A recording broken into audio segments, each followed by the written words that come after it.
2025 first 6 மாதம் முடிஞ்சிருச்சு. Box office கலெக்ஷனில் எந்த 10 படம் டாப் 10 பிடிக்குதுன்னு பார்க்கலாம் வாங்க. இதில் 10வது இடத்துல இருக்கிற படம் பார்த்திங்கன்னா சூரி ஹீரோவாக நடித்த மாமன் படம்.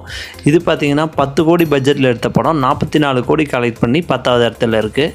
9வது இடத்துல இருக்கிற படம் பார்த்திங்கன்னா மதகஜராஜா சுந்தர் சி டைரக்டரில் விஷால் நடித்த படம் 15 கோடி போட்டு எடுத்து 63 கோடி வசூல் பண்ணியிருக்கு இந்த படம். 8வது இடத்துல இருக்கிறது வீரதீர சூரன். இது ப்ராஃபிட் அவ்வளோவா இல்லை, ஏன்னா படத்துக்கு 55 கோடி பட்ஜெட் செலவு பண்ணியிருக்காங்க, 65 கோடி வசூல் பண்ணியிருக்கு. 7வது இடத்துல இருக்கிறது பார்த்திங்கன்னா டூரிஸ்ட் ஃபேமிலி.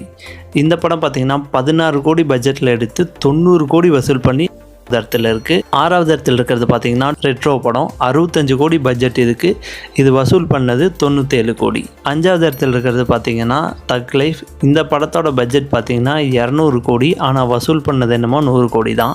4வது இடத்துல இருக்கிறது பார்த்தீங்கன்னா குபேரா 120 கோடி பட்ஜெட், இப்போ வரைக்கும் 125 கோடி வசூல் பண்ணியிருக்கு. தமிழ் இது சரியாக ஓடலை, பட் தெலுங்குலாம் நல்லா ஓடிட்டுருக்கு. 3வது இடத்துல இருக்க படம் பார்த்தீங்கன்னா விடாமுயற்சி.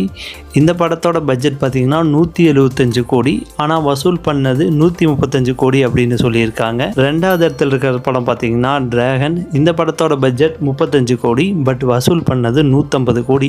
இந்த லிஸ்ட்லேயே பெரிய ப்ராஃபிட் கொடுத்த படம் டிராகன். நம்பர் 1 இடத்துல இருக்கிறது பார்த்தீங்கன்னா குட் பேட் அக்லி. இந்த படத்தோட பட்ஜெட் பார்த்தீங்கன்னா 200 கோடி, பட் இது வசூல் பண்ணது 245 கோடி வசூல் பண்ணியிருக்கு. சில வெப்சைட்டில் பட்ஜெட் கொஞ்சம் வித்தியாசமாக போட்டிருக்காங்க. என்ன இருந்தாலும் ஓவராலாக 250 crores வசூல் பண்ணியிருக்கு. கண்டிப்பாக கூலி மித்த படம்லாம் ரிலீஸ் ஆனதுக்கப்புறம் 2025 ஹோல் இயரில் இது எல்லாமே மாறிடும்னு நினைக்கிறேன். இதே மாதிரி இன்ட்ரெஸ்டிங்கான வீடியோக்கு 2T TV தமிழ் சேனலை மறக்காமல் சப்ஸ்கிரைப் பண்ணிக்கோங்க. அப்படியே அந்த பெல் ஐக்கனையும் கிளிக் பண்ணிக்கோங்க. தேங்க்யூ.